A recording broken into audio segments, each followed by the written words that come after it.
know where you are. He is watching.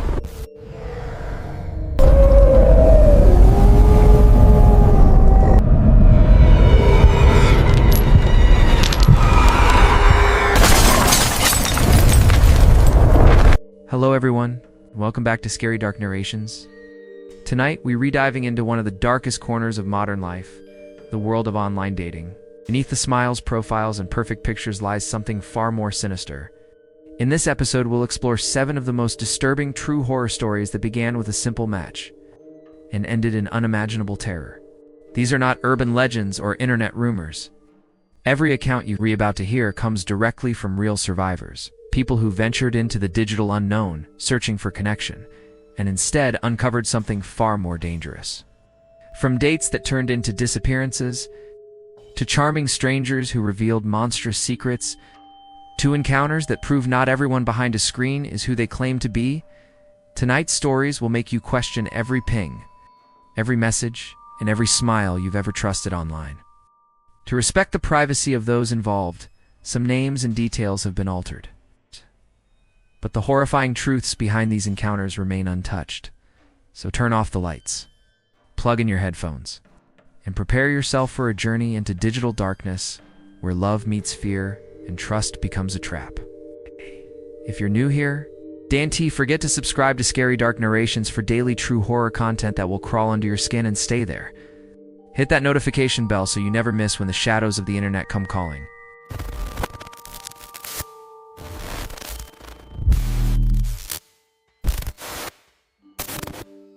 I didn't even want to download the app. It's what haunts me most now, knowing it was never my idea. I remember the glow of Bree's phone lighting up our worn-out apartment that night, her laughter spilling over the hum of the radiator. "You're going to die alone if you don't at least try, Lena," she teased, sprawled across our sagging couch, scrolling through her endless stream of matches. I hated how casual she was about it, like love was something you could scroll past. I wasn't the type to take chances. My mom had raised me on caution. Double locks, pepper spray, late-night check-ins. I grew up measuring my safety in seconds and streetlights. By the time I hit 24, that instinct had hardened into something else. Control. I didn't date. I observed, analyzed, calculated. So when Bree shoved her phone at me, insisting I join her on Chatter, I hesitated. But I was lonely, and loneliness does strange things to your judgment. The app looked harmless enough. Pastel interface. Promises of genuine connection. I picked 2 normal photos, wrote a plain bio, and hit submit. I told myself it wasn't a big deal, just digital noise. Still, I felt the same tightening in my chest I used to get walking home at night, the kind that whispered, "Don't trust this." The first few days were exactly what I expected. Weird pickup lines, empty compliments, conversations that dissolved into silence. Then Evan messaged me. His profile looked normal. Almost comfortingly so. Casual selfies. Dog his sister's, apparently. A blurry food truck shot. His smile was crooked but warm. His bio read, "Not here to waste time. I'd rather know your favorite smell than your star sign." It felt human. I messaged first. We talked for hours that night. About childhood cartoons. About how coffee smells like safety. About how he hated the cold. He said he was a graphic designer. Lived alone. Liked rainy Sundays. It was the kind of conversation that made me forget how guarded I was. After 2 days, he asked to text instead of chat. I paused, but then he hasn't been weird. So I said yes. Texting felt easy. He'd send photos of small things, a fox crossing the street, a half-empty diner, a sky the color of bruised lavender. It was strange, but charming, till he asked for my Instagram.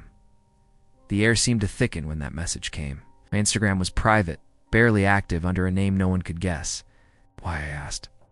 He said I just like seeing more of the people I connect with. That should have been fine, but something felt off. I told him I wasn't comfortable sharing it yet. His reply came too fast. "It's okay. I already know everything I need to know about you anyway." I remember the moment like static in my skull. My fingers hovered over the screen, unsure if I'd read it wrong. "What do you mean?" I texted. No reply. Then a minute later, "I work in tech. I know how to dig when I need to." "Don't worry, you're not a catfish. You're exactly who you say you are." My stomach dropped. "How do you know that?" I asked. His reply came in pieces, calm, casual. "Used the same username on Tumblr and Pinterest. You posted a photo at Brookwell Central Library last week. You like cats and birthday hats? It's cute." Every word felt like a nail driven into my skin. He shouldn't have known those things. I hadn't told him. I hadn't used those accounts in years. My vision blurred as my pulse hammered. "That's not okay," I typed, my hands trembling. "You've crossed a line." Then the laughter started. Dozens of texts, ha ha ha ha ha, cascading into my screen, flooding it. Paragraphs about how women lie online, how he was just making sure I was real. Then came pictures, screenshots, photos I'd posted weeks ago. Nothing threatening. The way he collected them felt invasive, like I'd been watched through glass. By 2:18 a.m., the messages slowed. One final text glowed against the dark. "I'd never hurt you. You're special. I just see you." I couldn't move, couldn't even breathe. I deleted his number, but the screen burned with the echo of his words. My phone buzzed again. I stared at it, but this time no message appeared. Just the faint, slow pulse of my front camera light, flickering like it had been on. Then silence swallowed everything. The next morning, sunlight felt wrong, too bright, too sharp, like it was trying to cut through what had happened. Bree hovered by my doorway, her eyes wide as I showed her the messages. She wanted to call the police, but what would I even say? A man looked at my public accounts. It sounded ridiculous, and yet I couldn't shake the feeling that something had shifted, like the walls themselves were listening. I changed my number, deleted the app, deactivated everything. For days I jumped at shadows. Every vibration in my pocket made my heart slam. But by the second week, the silence began to feel safe again. I started to believe it was over, till the photo arrived. It came from an unknown number, a picture of my apartment door, the doormat slightly crooked, my shoes by the threshold. I felt the floor tilt beneath me. My mind scrambled for logic. Maybe Bree, maybe a delivery. But deep down, I knew that crooked angle. The same tilt as his smile. I called Bree. She rushed home, checked the hallway, the street, nothing.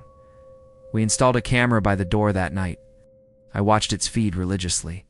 For 2 nights, nothing moved. Then on the third, at 3:07 a.m., the screen flickered.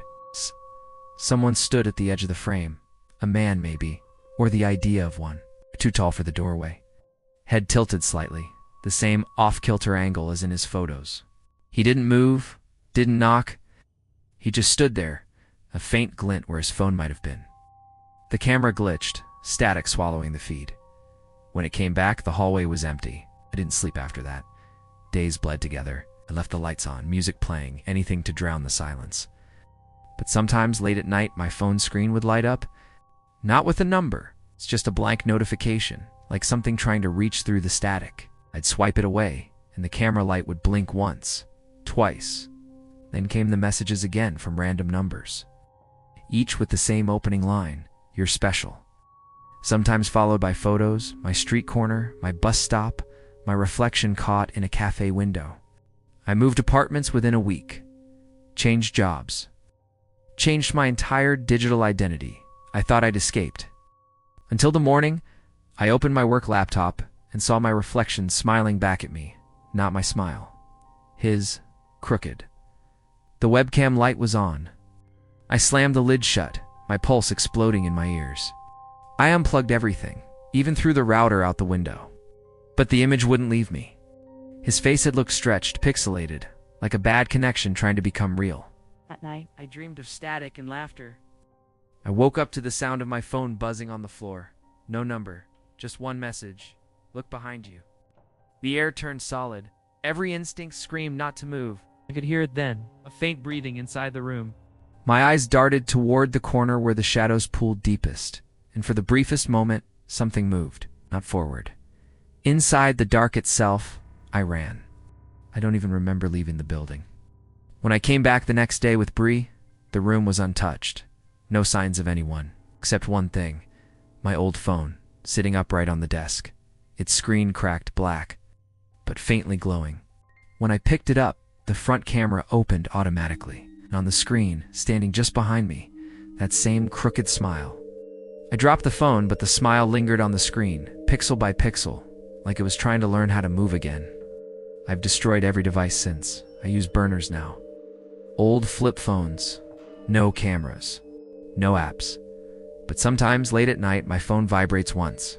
Short, sharp like a heartbeat. Somewhere inside that pulse, I swear I hear him whisper, "I see you.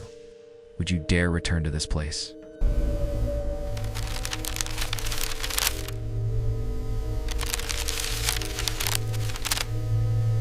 The night he first messaged me, something about the glow of my laptop screen felt wrong. The hum of the air conditioner seemed louder than usual, pressing against the quiet walls of my small duplex in Greensboro. I remember scrolling through the familiar blur of faces on Match.com, half out of hope, half out of loneliness. My job in HR was fine to fine, maybe. Predictable days, polite smiles, spreadsheets, and microwaved lunches. But nights. Nights stretched too long, filled with the kind of silence that starts whispering back if you let it. That's when I saw him. Nathan. His profile photo looked like something from a university brochure, crisp lighting. Ivy climbing behind him, dark sweater, clean smile. Too perfect.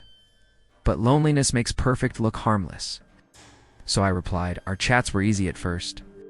He asked about my favorite places to eat, my obsession with old crime documentaries, even joked about my terrible cooking. But his replies were strange. Punctuated wrong, stiff sometimes, like he was trying to sound casual and missing by inches, I noticed, but ignored it. I told myself maybe English wasn't his first language, or maybe he was just shy. After 2 weeks, he asked to meet, hesitated, fingers frozen over the keyboard. Something in my chest said no, but the idea of another empty weekend won, so I agreed. We met at Maple and Birch, the trendy pub with Edison bulbs and overpriced cocktails. I got there first, nerves jangling like static under my skin. When he arrived, the first thing that hit me was difference. He didn't look like the man from the photo. His hairline had receded, his skin was paler, and his eyes gone. Those eyes looked tired and sunken, like someone who hadn't seen daylight in weeks. But what chilled me wasn't the light, was how confidently he carried it. He smiled like he'd done nothing wrong. "Hey, you must be Lena," he said, sliding onto the stool beside me, his voice too familiar for a first meeting. I forced a smile. "You're Nathan, of course," he said, laughing softly. "You're even prettier in person." The next hour blurred. He kept ordering drinks, each round arriving before I'd finished the last. The bartender laughed with him. Cinnamon shots lined up like soldiers. My pulse was heavy in my ears, the room tilting just slightly too much. "Hey," I slurred, pushing my glass away. "I think I'm done for the night." He paid in cash, no card, no receipt, and offered to drive me home. I told him I'd taken a cab, but he insisted. I remember his exact words. "Come on, it's late. I'd hate for something bad to happen to you." His tone made my stomach turn.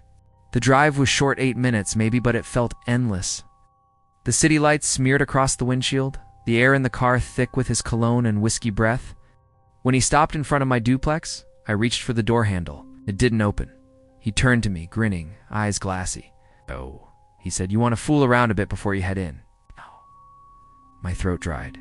"Let me out." He leaned closer, smiling wider. "You've been flirting with me for weeks. Don't act shy now. Let me out." He sighed, like I'd inconvenienced him, fingers hovering over the lock button. "I just don't get why you de-waste my time if you weren't planning to put out."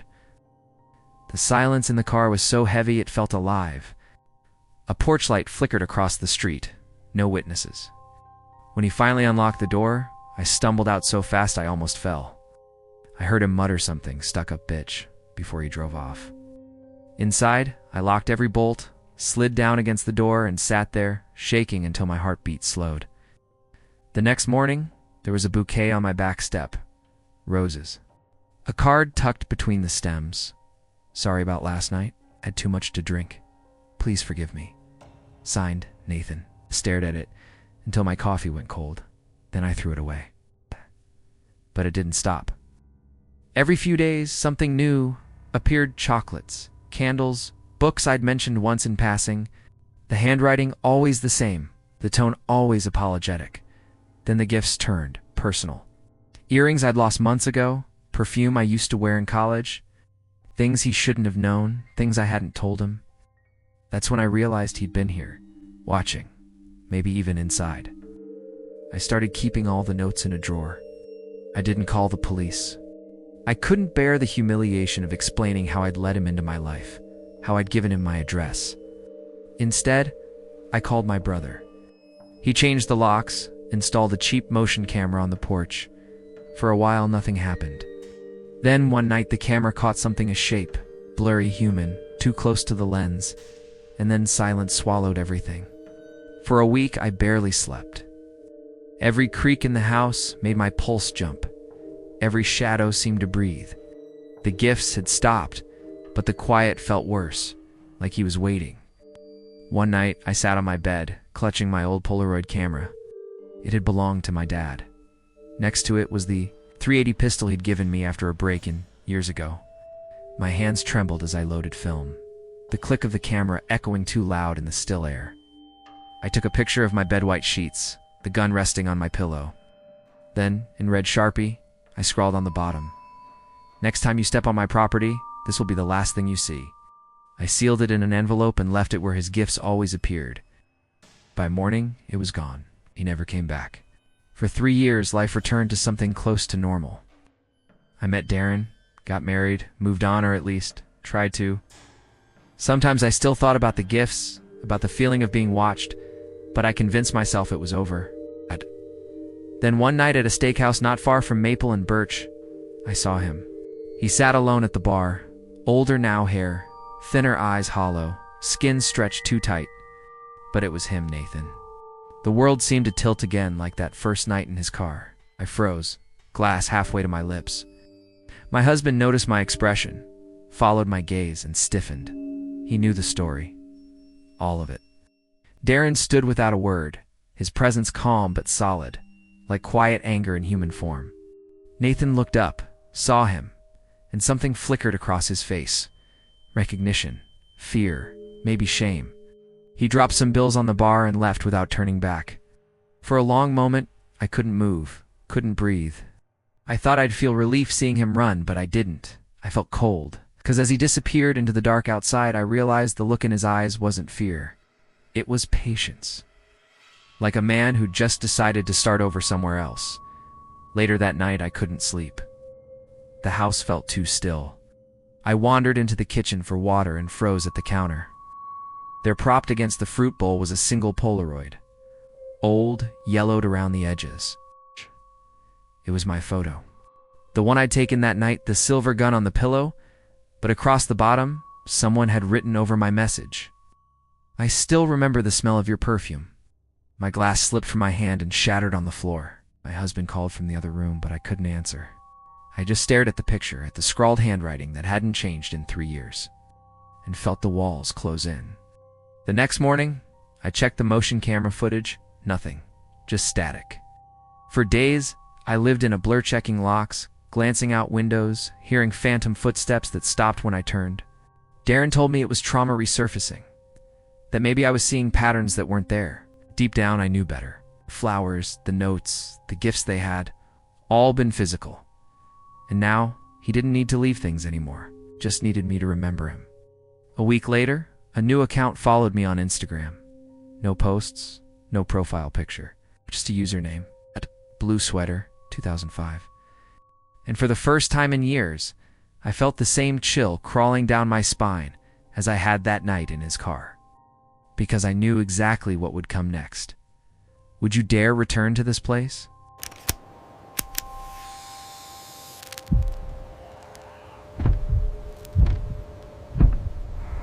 The first thing I remember about that night was the cold hum of the computer monitor, and the way it made my bedroom glow like a tiny blue ghost. I never thought evil could find you through a chat window. But that's where it started, with one message. One harmless line that somehow shifted the entire course of my life. "My name is Aaron, and I used to believe monsters were something you outgrew. Turns out, they just learn how to type." Back in 1998, Raleigh was quiet in that small-town way. Everyone knew everyone, and gossip spread faster than the mail. My mom worked late double shifts at the diner. My little sister slept with the TV on. And I filled my loneliness with the whine of dial-up internet. The house always smelled faintly of pine cleaner and damp carpet. That night, the air was heavy, static almost, like something was waiting. I logged on to Matchmaker. Calm, heart pounding the way it does when you know you're doing something you shouldn't. That's when he appeared. 2 weeks later, we met at a diner on Morgan Street. I still remember the smell, burnt coffee and bacon grease, the buzz of fluorescent lights. He was older than 22. I knew that immediately. Maybe 28, with tattoos wrapping his arms and a cigarette tucked behind his ear. But when he smiled, I forgot how to breathe. He had the kind of smile that promised understanding and danger in equal measure. When I asked about the lie, he just shrugged. Didn't want you to run off, he said. That summer blurred into something toxic, disguised as love. He'd vanish for weeks, then reappear with apologies and bruised knuckles. He called it passion. I called it loneliness. Every time he looked at me with those dark eyes, I felt both seen and erased. My friends warned me. My mom prayed I'd wake up, but I kept saying he needs me. That lie was the only thing keeping me afloat. By winter, he showed up outside my job at Food Lion, rose in one hand, box of cherry Pop-Tarts in the other. Snow drifted in lazy circles beneath the streetlight. I want to be with you, he said, voice shaking slightly. Should have known trembling meant danger, not love. But I said yes anyway. That night, as I drove to his place behind the pawn shop, I remember thinking the world looked different. The streetlights flickered longer than usual, their glow stretching unnaturally as if time was warning me to turn back. Living with Shane was like slowly drowning. At first, it was subtle, sarcastic jabs, guilt disguised as affection. "Why'd you wear that dress?" he'd ask, trying to get attention. He'd accuse, then apologize, then pull me close until I almost forgot the sting. Almost. His moods changed with the weather calm one day, storms the next. And every time he broke something, a glass, a promise, me, he'd look shocked, as if I had caused it. When I found out I was pregnant, I didn't feel joy. I felt a kind of cold panic that no amount of blankets could fix. Shane smiled when I told him, "Now you're mine forever," he whispered against my neck. His voice trembled again, but not from fear, from hunger. That was the first time I realized he didn't love me. He owned me. Our son was born in January, during one of those southern freezes that makes the air sting like broken glass. He was perfect. Tiny, red-faced, innocent proof that something good could grow in ruin. I named him Noah. I promised him safety, even if it meant lying to myself every single day. But promises are fragile things when you're living with a man who sees control as love. The night it happened, the night everything finally cracked, began in silence. Too much silence. Shane had gone out with a friend named Troy, leaving me rocking Noah to sleep. The TV flickered on mute, the baby's breath warm against my chest. Then headlights cut through the blinds, their car pulling up slow, crunching ice beneath the tires. The front door creaked open. I smelled the liquor before I saw him. He stumbled in, smiling too wide, eyes glassy. "House smells like shit," he muttered. His tone wasn't angry yet, but it was getting there. "It's just the diaper bag," I said softly. The smile twitched, cracked. "You always got an excuse," he whispered. That's when the room changed. Colder, heavier. Troy hovered near the door, beer in hand, eyes darting between us. I knew what was coming. I'd seen that storm build too many times before. I picked up Noah, holding him close, heart racing. Shane's hand clenched into a fist. The walls seemed to tilt. Time slowed until the air buzzed in my ears. Then he lunged. Then silence swallowed everything. The first hit wasn't the worst. It was the look in his eyes, blank, detached, almost curious, like he was watching himself do it. He yanked my hair so hard, my vision went white. I remember Noah's cry, that piercing wail that sliced through the chaos. "Please," I begged, my voice breaking, "please stop." He didn't. He dragged me toward the wall, slammed me against it, and I felt something crack.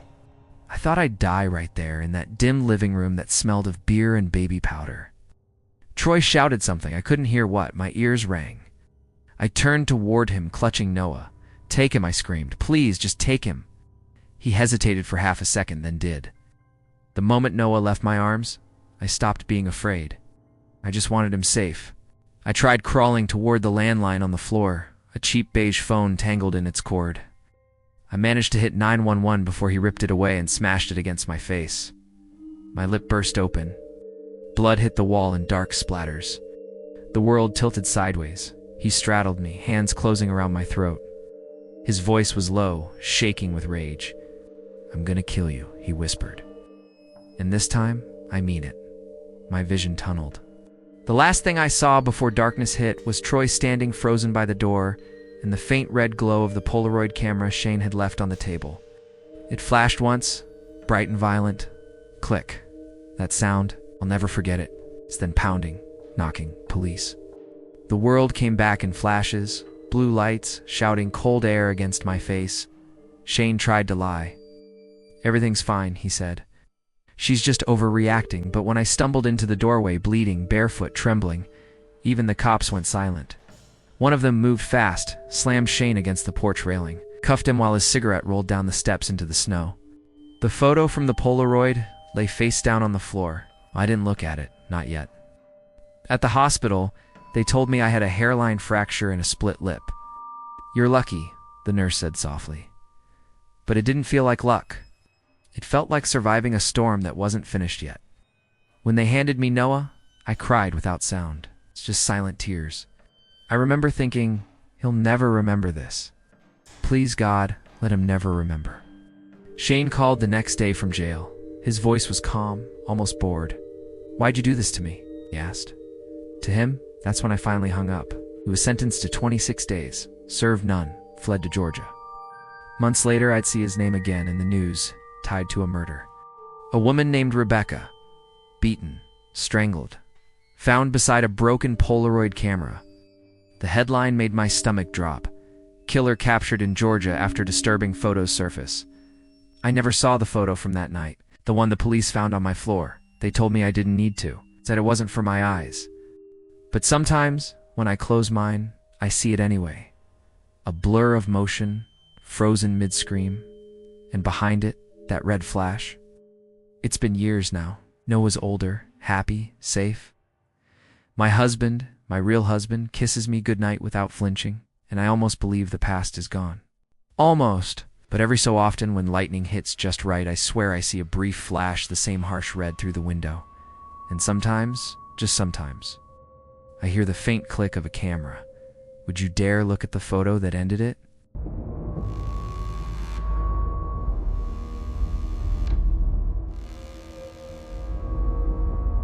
It started with the sound of rain against my apartment window. Soft, persistent, like fingertips drumming on glass. I remember that night vividly because I'd finally caved in. After months of ignoring my friends' teasing and late-night nudges, I downloaded a dating app. Not because I believed in finding the one through a screen, but because loneliness, when it lingers long enough, begins to whisper in your ear. Zab, that's what it was called. Minimalist, sleek, purple interface that claimed to connect real people seeking real connection. It sounded less like a hookup trap and more like therapy wrapped in pixels. I wasn't expecting much. I'd been through the cycle before, swiping, chatting, ghosting, the digital purgatory of modern love. Still, I told myself I'd try. Maybe just one date. Her name was Kara. Blonde, green eyes. A smile that looked almost apologetic, as if she was sorry for taking up space in the world. Her bio was short, modest, almost disarmingly plain. I like quiet nights, old movies, and people who listen. No filters, no bold poses, no flashing lights. Just a soft-lit photo of her sitting near a window, cardigan wrapped around her shoulders. Something about her seemed safe. We talked for 3 days. Her texts were simple, peppered with too many LOLs and unnecessary emojis. But she was polite, curious, never flirtatious in a cheap way. She asked what my favorite smell was, what time of day I felt most at peace, what I thought happened when people died. Odd questions for early chatting, but wrapped in warmth. By the end of the third night, I felt like I was already being studied. We met that Saturday at a place called The Landing, a mid-tier Americana restaurant that smelled of fried onions and nostalgia. I'd been there once before. It had a model airplane hanging from the ceiling and cracked vinyl booths that squeaked when you sat. Familiar, harmless, perfectly public. I arrived early, trying to look casual but not careless jeans, clean sneakers, button-down shirt. When Kara walked in, it was like the restaurant air shifted. She wore a pale blue dress and flats, no makeup except for faint mascara. Her hair was pulled back in a single braid, neat and deliberate. She looked like someone who lived life softly, carefully. "Hi, David," she said, voice calm, almost rehearsed. I smiled. "Kara." She nodded, then slid into the booth. Not across from me, but beside me. The move caught me off guard. First dates usually start face-to-face, right? I hesitated, but followed her lead. Her scent was faintly floral, underscored by something sterile, like hand sanitizer or hospital corridors. "Sorry," she said, laughing lightly. "I hate sitting across from people. Feels like a job interview." We talked about movies, favorite foods, dumb high school stories. She never touched her menu. Midway through my story about an awkward prom night, I felt her fingers brush against mine on the seat. I shifted slightly, thinking it was an accident, but then she interlocked our hands. Her skin was cool, unnaturally so. She looked up at me, smiling softly. "Your hands are huge," she murmured. "Mine feels so tiny next to them." I chuckled awkwardly. "Guess I've got farmer hands. Can you squeeze mine?" she asked, eyes glinting. "What? Just a little?" "Like you mean it?" I played along, giving her hand a light squeeze. She inhaled slowly, almost like it calmed her. "Oh." Then she whispered a little harder. Her tone wasn't flirtatious. It was hungry. I gave a firmer squeeze, and she sighed like she'd been waiting for that moment all her life. When the waitress came, she didn't let go. "Ordered water." I ordered a Coke. The waitress noticed our locked hands and forced a polite smile before walking off. I tried again to free my hand to grab my fork, but her grip only tightened. Then she said it. "Do you think you could break it?" I froze. "Break what?" "My hand." She said it with a smile so serene, it made my stomach twist. "Just once. I want to know how much pressure it takes before bones give in." I laughed nervously. "That's a weird joke." "It's not a joke," she whispered, still smiling. "Come on. Just until I say." Something primal in me screamed to pull away. But her grip was iron, cold and unmoving. Her thumb stroked the back of my hand gently, lovingly. "Kara," I muttered. "That's not funny." "It's a game," she said softly, eyes unwavering. "Don't you want to know how strong you really are?" The people around us had started to notice. A woman across the aisle was watching, fork frozen midair. My face burned. I yanked my hand free, heart pounding. Kara's smile collapsed. "Oh," she said, voice trembling. "Did I do something wrong? I think we just see dating differently," I said, already reaching for my wallet. Her eyes went flat like glass over dead water. "You don't know what you're walking away from." Then, silence swallowed everything. I drove home through sheets of rain, her voice echoing in my head. "You don't know what you're walking away from."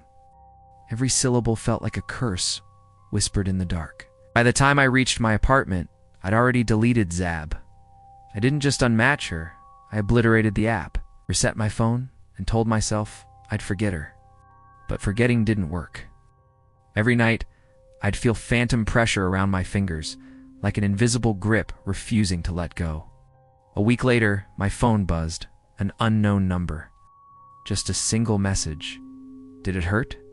I blocked the number. But the messages kept coming from new ones. "You didn't squeeze hard enough. Try again. I'm not done feeling you." I changed my SIM card. Bought a new phone. Still, sometimes at 2 or 3 a.m., I'd wake to the faint buzz of a notification, even though the phone was powered off. Then the dream started. I'd be sitting at the landing, same booth, same rain outside, but the restaurant was empty.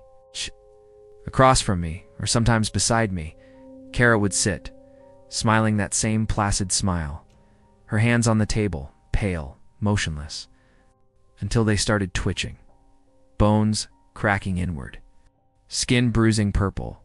She'd look up and whisper, "Now it's your turn." I'd wake drenched in sweat, my own hand throbbing as if crushed. One night, I couldn't take it anymore. I decided to drive by the landing. I don't know why. Be to prove to myself she wasn't real, or that whatever this was had ended. But when I got there, the restaurant was dark, closed, abandoned. A for-lease sign hung crooked in the window. I knew it hadn't been shut down a week earlier. Then I saw it. In the reflection of the glass, behind me a figure, blue dress, braid over one shoulder, standing motionless under the buzzing streetlight. I turned, nothing there. When I got home, I locked every door, checked every window. My nerves were electric. But the air inside my apartment had changed. It smelled faintly of rosewater, an antiseptic. Then I noticed something on my kitchen table, a folded napkin. The same beige kind the landing used inside it. A note, in looping handwriting. You let go too soon, stumbled backward, heart racing. My phone lit up again. A new number, attached. It was my hand lying palm up on a restaurant table. But something was wrong. The skin was bruised, swollen, twisted, like it had been crushed. Then came the message, now squeeze mine. I dropped the phone, grabbed a knife, though I didn't even know what I'd fight. The apartment was silent, except for the hum of the refrigerator and my heartbeat in my ears. And then, a soft knock on the door. 3 taps. Measured, deliberate. I didn't move. Another knock. Then her voice muffled, calm, right outside.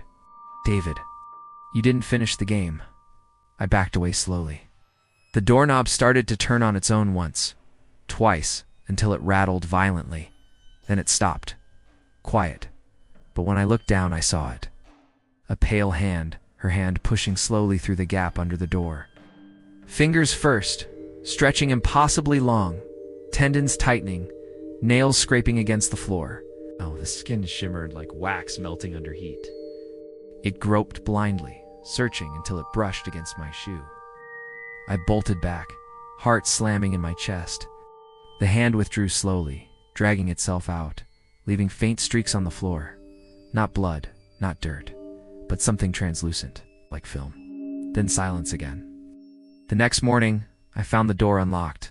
On the floor, 5 perfect finger marks pressed into the wood, as if someone had gripped it from the inside. I moved apartments that week. Changed numbers, jobs, even cities. But some nights, when the rain comes, I wake to that same cold pressure around my hand, a grip tightening, waiting. And somewhere through the static hum of sleep, I swear I hear her whisper, squeeze harder. Would you dare return to that restaurant?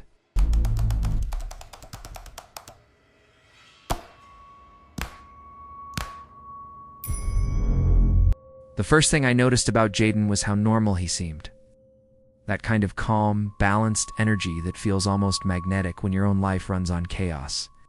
I wasn't looking for love, just something to quiet the noise in my head. My job didn't make that easy. I worked nights as a hostess at a private men's lounge in central Arizona, the kind of place wrapped in velvet secrecy and whispered rumors. Legal, technically, but always one breath away from being something else. The men there smelled of money and desperation. I wore lingerie that cost more than my rent, and smiles that weren't mine. I learned to flirt like breathing, to pour laughter where disgust tried to crawl up my throat. The money was good, too good. And danger, well, danger was part of the thrill, made my pulse remind me I was still alive.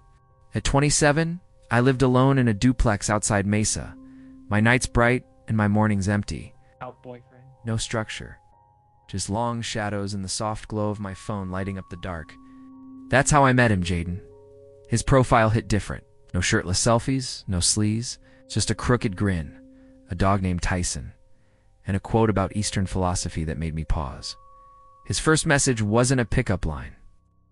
It was a joke about a detail in my bio. Subtle, clever, almost intimate. That tiny spark. It pulled me in. We talked for hours every day. He seemed to get me. Not the version of me that laughed for tips, but the me underneath, bruised but searching. I told him I worked in event coordination. It was easier than explaining the truth. Told me he freelanced in tech, worked from home. His messages made me feel seen, even through a screen. 2 weeks passed before we even mentioned meeting. The anticipation was its own kind of addiction. Every ping from him felt like validation, like proof I could still be wanted for who I was, not what I sold. That Friday, my shift ended early. I messaged him before I could overthink it. I'm off work. Want to meet? His reply came fast. Yeah, come over, I'll send the address. The drive to Tempe was quiet. my pulse louder than the engine. His neighborhood was clean, uniform, manicured lawns, and motion sensor lights. His porch light glowed like an invitation. When he opened the door, the air changed. He looked even better in person. Sharp jawline, that easy grin. For a second, I let myself believe this could be real. Inside, the place smelled of cedar and weed. Warm lighting, music low and ambient. He kissed me before I could even sit down, confident, hungry. The kind of kiss that drowns out logic. Within minutes, I was pressed against the wall, skin against skin, heart pounding with something between lust and relief. Finally, someone who didn't know that part of me. Finally, someone who might want the rest. But the air thickened fast. His grip changed harder, controlling. The look in his eyes darkened. When he spoke, his voice wasn't playful anymore. "You like being used, don't you?" he whispered. "What?" I laughed weakly, thinking he was teasing. But his hand tightened around my throat. His tone was raw and cold, knowing. "Don't act surprised," he said. "I know where you work." My blood froze. He said my shift manager's name. The layout of the lounge. The tattoo on my hip that no one ever saw. Every word stripped away the illusion. He wasn't a stranger. He knew me. Somehow, somewhere, he had been watching. I tried to pull back, but his hands didn't let me. His voice kept cutting through the haze, reciting details about me like a script he'd rehearsed. My pulse became a roar in my ears. My mind screamed run, but my body betrayed me, too slow, too shocked, too small. The next moments shattered into fragments. Pain, confusion, the smell of sweat and cedar. My thoughts blurred into static. I remember silence, then his breath near my ear. Remember wanting to disappear. Then, silence swallowed everything. When I woke, the sky outside his window was pale and bruised. My body ached. My mind refused to connect the dots. Jaden moved around the room like nothing had happened, humming to the same music, offering me water, telling me to relax. Every instinct screamed that if I argued, I wouldn't leave alive, so I didn't. I waited, eyes half closed, breath shallow, until he finally drifted into sleep. At sunrise, I slipped out barefoot, clutching my clothes. The drive home was a blur of asphalt and nausea. I didn't cry, not yet. The tears waited until the shower, when hot water met bruises. I wanted to scrub off every trace of him, but the smell of cedar clung to my skin. And when I told my coworkers, the reactions were worse than silence. One laughed, said maybe I got carried away. Another warned me not to stir drama, that Jaden was irregular. "He's chill," she said. "You probably sent mixed signals." Their words sliced deeper than his hands ever did. They didn't see me, just a woman whose job made her disposable. So I turned to my friends outside the lounge. They weren't much better. They said I should have known better, shouldn't have gone to a stranger's house, should have expected something like this. I stopped answering texts after that. Days passed like molasses. I avoided mirrors. I avoided sleep. Every creak in my duplex made me jump. Once I thought I saw someone standing by my window, just a silhouette watching. When I blinked, it was gone. Maybe paranoia. Maybe not. I finally went to a clinic. The waiting room smelled like disinfectant and old magazines. I sat there in silence, trying to pretend my life hadn't cracked open. That's when my phone buzzed. A friend had sent me a screenshot. My Tinder bio, my photo, my words twisted into a meme, a cruel joke. Posted on a local nightlife gossip page, tagged by him, Jaden. My throat tightened as I scrolled. Comments were laughing, mocking, strangers dissecting my pain for entertainment. My heart pounded so hard I thought I might faint. I wanted to scream, to tell them what he'd done, but what would that change? Who would believe me? The clinic results came back, clean. No pregnancy, no infections, just nothing, like none of it ever happened. Except it did, and he walked away untouched. I quit the lounge a week later. I couldn't bear the looks, the whispers, but leaving didn't erase him. I still saw his grin in dreams. I still smelled cedar when the wind blew through my bedroom window. Sometimes I'd wake at 3 a.m. and swear I heard that synth music again, faint, muffled, coming from somewhere inside my walls. I tried deleting my dating apps, reset my phone, moved apartments. But every new number that texted "Hey beautiful" felt like him wearing a different face. Every unfamiliar car parked near my street made my stomach drop. Then, one night, it wasn't paranoia. I came home late, groceries in hand, and saw a single item taped to my door, a photo. It was me, inside the lounge, mid-laugh, talking to a man whose face was cropped out. On the back, written in red ink, "You still look better in person?" I dropped the bags. My vision tunneled. The sound of my own pulse drowned out the night. I backed into my car, locked the doors, and stared at my front window. The curtain swayed just slightly, as if someone had moved it seconds before. I never went back inside. Not that night. Not ever. I don't know how he found me again. Maybe he never stopped watching. Maybe I was just one of many. What haunts me most is that moment before I met him when I thought he was different. That brief, shining hope that I could still be loved like a normal person. Now, I know better. Monsters don't always hide in alleys or wear masks. Sometimes they use dating apps. Sometimes they smile, say all the right things, and wait until you step willingly into their trap. And if you ever feel like someone sees too much of you too soon, run. Don't look back, because the bait isn't always what catches the monster. Sometimes you are the bait. Would you dare return to this place?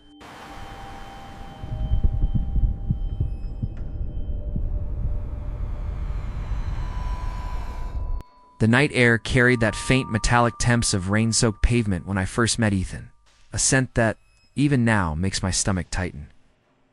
I was 23, freshly graduated, still figuring out how to be an adult. My little one-bedroom suite on the west end of Maple Ridge wasn't much, but it was mine. A soft hum of the refrigerator, the creak of pipes when the heat kicked in, those sounds made the loneliness feel almost safe. I'd come home from my temp job at a logistics company, make dinner for one, scroll through dating apps just to fill the silence. I wasn't lonely, not really. His profile appeared like something carefully curated. Ethan 31, well-dressed, sharp smile, clean-cut hair, and eyes the color of moss under glass. His messages felt effortless. He noticed the mug in my selfie, asked if I was a coffee person, remembered details, tiny things I didn't expect anyone to care about. He was polite, attentive, the kind of man you imagine introducing to your parents. The kind that makes you drop your guard without realizing it. We chatted for a week before he asked me out. Dinner near the harbor, he said, a place with candlelight and music soft enough that you had to lean in to hear. When I arrived, he was already waiting, coat pressed, posture perfect, smile disarming. He stood, held the door for me, said my name like he'd been rehearsing it. I remember thinking how normal he seemed, how safe. The conversation flowed. He talked about travel, books, the frustration of small apartments. He told me about his dog, a small terrier with a lazy eye, and I laughed too easily. He was funny, not loud funny, but subtle. Every word felt like it was designed to lower my defenses. At the end of the night, he hugged me, said we should see each other again soon. And then came the drive home. It started small headlights in my mirror, 2 car lengths behind. Vancouver traffic is unpredictable, so I didn't think twice, but when I switched lanes, he did too. When I turned onto a different street, so did he. Maybe it was nothing. Maybe I was being paranoid. Still, after 20 minutes and 3 random detours, he was there, constant, steady, almost casual. The tension crawled up my spine. My hands tightened on the steering wheel until my knuckles whitened. I turned the radio off just to hear better, as if catching one wrong sound could confirm my fear. I looped through the Trans-Canada, deliberately circling exits. But every time I merged back onto the highway, those same headlights followed. I didn't go home. I couldn't. I pulled into my friend Liz's street instead, a high-rise with cameras and gated parking. When I turned, the headlights kept going. Relief flooded through me so fast it almost hurt. I waited 5 minutes before driving home, telling myself it was nothing, a misunderstanding. Coincidence?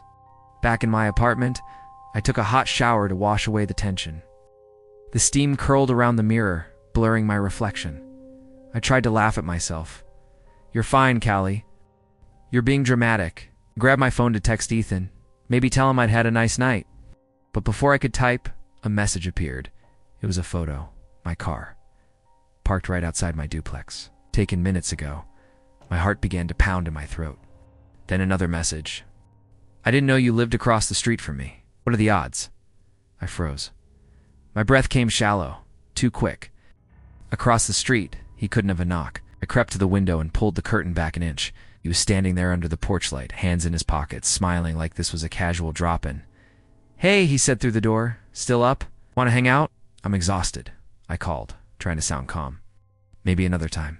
He hesitated, that smile faltering just a little. "All right," he said softly, before walking off into the dark.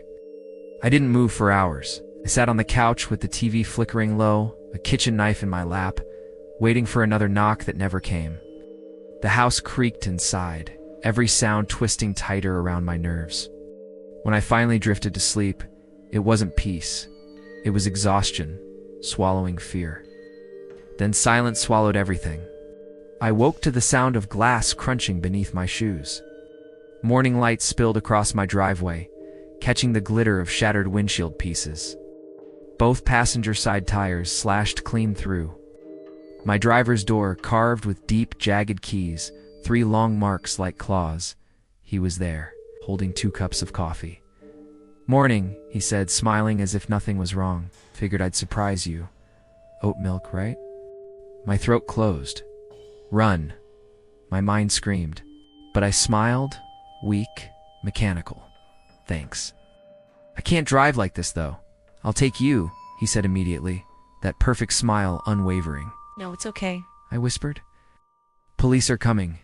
His grin twitched, faltered just slightly, then returned. "Sure, of course." He stayed.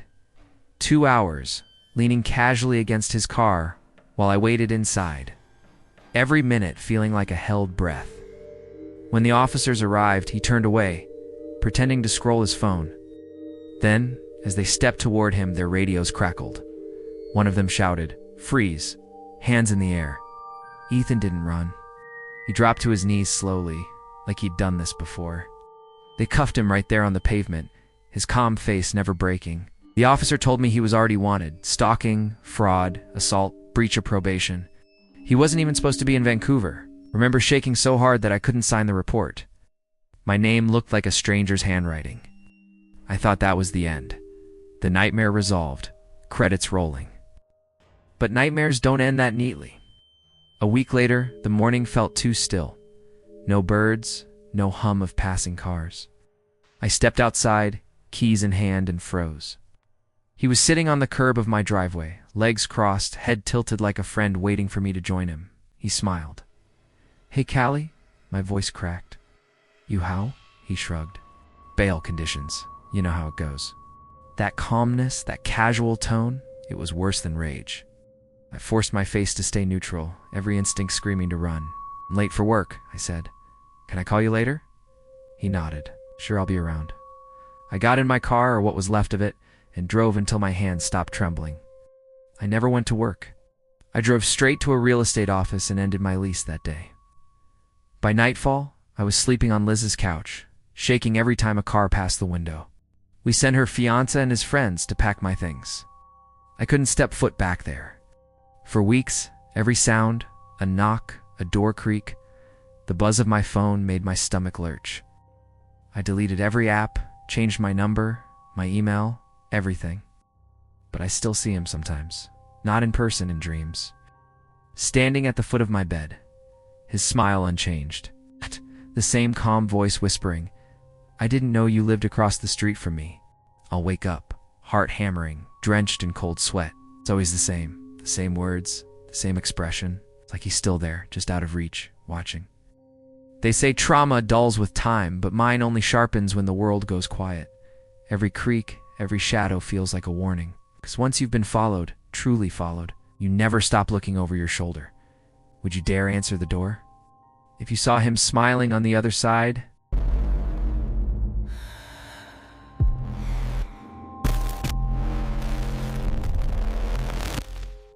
the first time I saw her profile, something in my chest fluttered. Not excitement exactly, but that strange hum of curiosity that sits between comfort and warning. Her name was Collie Jean, and her profile felt ... too perfect.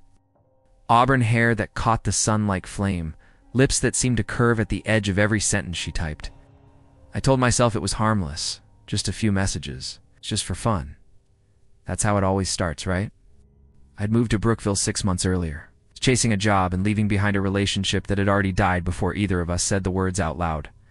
My apartment was quiet, the kind of quiet that starts to feel personal. Nights stretched long. I'd work late, eat leftovers, and scroll through other people's happiness until my phone felt heavier in my hand. When I re-downloaded Tinder, I swore it was only to see what had changed. Maybe who had changed? Callie wasn't from Tinder, though. She appeared on Instagram, commenting under my friends' posts, then one day under mine. "You remind me of someone I used to know. Lol." That single line hooked me. Her page looked real.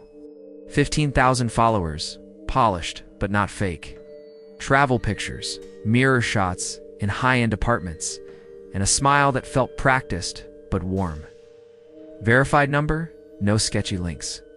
I convinced myself she was genuine. When I messaged her, she replied in less than an hour. "Callie, a little of both. Depends if you can keep up." She was sharp, flirty, confident. We talked for hours that first night. She said she worked in PR, had grown up in New York but moved south to slow down. She liked old R&B, cooking pasta at midnight, and people who listened. Over the next 2 weeks, we built a routine. Voice notes in the morning, memes during lunch, soft messages before bed. Sometimes she'd send dimly lit selfies, her hair pulled back, a hint of a smile. Sometimes she'd hum a song before hanging up. It felt real, too real. Best friend Ryan didn't think so. "You ever talk to her? Really talk?" he asked one night at the bar. "She sends voice notes." We FaceTimed twice.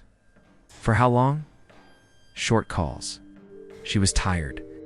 He gave that smirk the one people wear when they already know the ending. "Just don't end up on the evening news, man." Still, I kept texting her. She made loneliness feel like a choice, not a curse. Then one Friday night, she said she wanted to cook for me. "You like shrimp? Make the best jerk shrimp pasta." I joked about allergies. She laughed, kind of laugh you feel. She sent her address, Morrow Heights, about an hour away. The place looked old but quiet on Google Street View. I hesitated, thumb hovering over the screen. Ryan's voice echoed in my mind, but I texted her anyway, on my way. The drive stretched through back roads lined with half-lit houses. My headlights caught kids on bikes, old men on porches, dogs barking behind broken fences. No streetlights, just scattered glow from windows and the dim pulse of my GPS. By the time I turned onto her street, night had swallowed everything. The duplex looked weathered, its paint cracked like old skin, bars on the windows. Faint music drifted from somewhere nearby. I parked across the street, heart steady but alert. "Here," I texted. Her reply came fast. "Upstairs, open." The steps groaned under my shoes. I knocked once, then again. The door swung open before I finished the second knock. But the person standing there wasn't Callie. A bald man, with a patchy beard, stared at me. Tattoos crawled up his neck. His eyes were bloodshot, face slick with sweat. "You must be here for Callie," he said. His voice was too casual, too practiced. "Yeah, she's expecting me." He smirked. "Yeah, come in." Every instinct screamed no, but something, politeness, confusion, disbelief, pushed my foot forward. I stepped inside. The air hit me first, damp, moldy, sharp, like sour cheese and old cigarettes. The living room was dim, lit only by the bluish flicker of a muted TV. A stained couch. An overflowing ashtray. It's the kind of room where time didn't move forward. It just rotted. "She'll be out in a sec," the man said, collapsing into an armchair. "Want a drink?" I hesitated. "Sure." He disappeared into the kitchen. I pulled out my phone and texted Callie. "Me. I'm here. Can you come out?" "Callie, 1 sec." Then I saw it. His phone sitting on the table. A cracked Android, half the screen spider-webbed. When I sent the message, his phone lit up. My name glowed on the lock screen. My pulse thundered in my ears. I pretended to scratch my arm. "Hey man, got any tissues?" He grunted something and disappeared again. I grabbed his phone, sent another text. "Me, who the hell are you?" The phone vibrated in my hand. My name flashed again. I dropped it just as he returned, 2 mismatched cups in hand. He noticed silence. Then, slowly, he smiled. "Guess you figured it out." My throat tightened. I stood up. I'm leaving. He moved first, fast. His hand shot toward my arm, then silence swallowed everything. He lunged. I swung. My fist connected with his jaw, the sound wet and dull. He crashed into the coffee table, glass and ash scattering. I bolted, stumbling down the narrow stairs 2 at a time. The night outside felt like a trap. Voices nearby, laughter, engines revving somewhere close. I sprinted to my car, hands shaking as I jammed the key into the ignition. The street blurred past in streaks of yellow and gray. My chest burned. My thoughts came in shards. Callie isn't real. That man, who was he? Didn't he stop until I saw a light, a gas station glowing like a beacon in the dark? I pulled in, slammed the lock button, and called 911 with trembling fingers. My voice cracked as I spoke, the words tumbling out too fast. The dispatcher told me to stay put, help was on the way. When the officers arrived, their headlights sliced through the foggy air, pointed back toward the duplex, explaining everything. The messages, the phone, the man, Callie. They didn't seem surprised. One of them sighed. Lucky, he said. Lucky. The word didn't feel real. When we returned to the house, the man was still there, dazed, blood drying on his chin. The apartment looked smaller than I remembered, emptier somehow. There were no signs of a woman. No clothes, no photos, nothing. Just one cracked phone. The officer picked it up and scrolled, his face tightening. There are dozens of messages, he murmured. Different names, all the same pattern. He turned the screen toward me. My messages, my photos, my voice notes, stacked among others, all replies sent from the same account. All the same woman's face. I felt sick. They said he'd been catfishing for years, luring men with fake profiles, using voice apps to mimic a woman's tone, lifting photos from some influencer in Canada. Most guys lost money, phones, sometimes worse. Some never filed reports. Some never came back. That night I drove home on autopilot. The road hummed beneath the tires, but my mind stayed locked in that mildew-scented room. I could still see the flicker of his grin when he said, "Guess you figured it out." For weeks I couldn't sleep. Every ping of my phone made me flinch. I deleted Instagram, Tinder, everything. I started meeting people the old way, awkward and slow. It was harder but safer. Or maybe I just wanted to believe that. Then, one night, Ryan sent me a screenshot. It was an Instagram comment under one of our friends' photos. You remind me of someone I used to know. Lol. The same profile picture, the same words. But the username was different. I stared at it until the letters blurred. My phone screen dimmed. For a long time, I didn't move. Because deep down, I knew what that meant. Someone else had taken the bait. Maybe this time, he wouldn't get away. Would you dare return to that house, just to see who opens the door next time? As the final echoes of tonight's story fade into the dark, remember, the shadows you just heard about are only a small part of a much older, much deeper nightmare. The world around you may look calm, but the moment the lights dim, things begin to move where no human should be. And if you think you're ready to step even deeper into that darkness than Dan Tea Leaf just yet, there's a story waiting for you. One far darker than what you heard tonight. Click on 7 most disturbing true Midnight Shadows horror stories right now. Trust me, that one will take you into a place where even the darkness refuses to stay silent. You'll find it on your screen, but be warned, once you enter the Midnight Shadows, they follow you back. Before you go, make sure you subscribe to Scary Dark Narrations, where every night we open another door into the unknown. Tap the bell icon so you never miss the next descent into terror. Because some stories don't wait for you, they hunt for you. Until our next encounter, keep your room dim, keep your doors locked, and whatever you do, don't trust the shadows when they start whispering your name.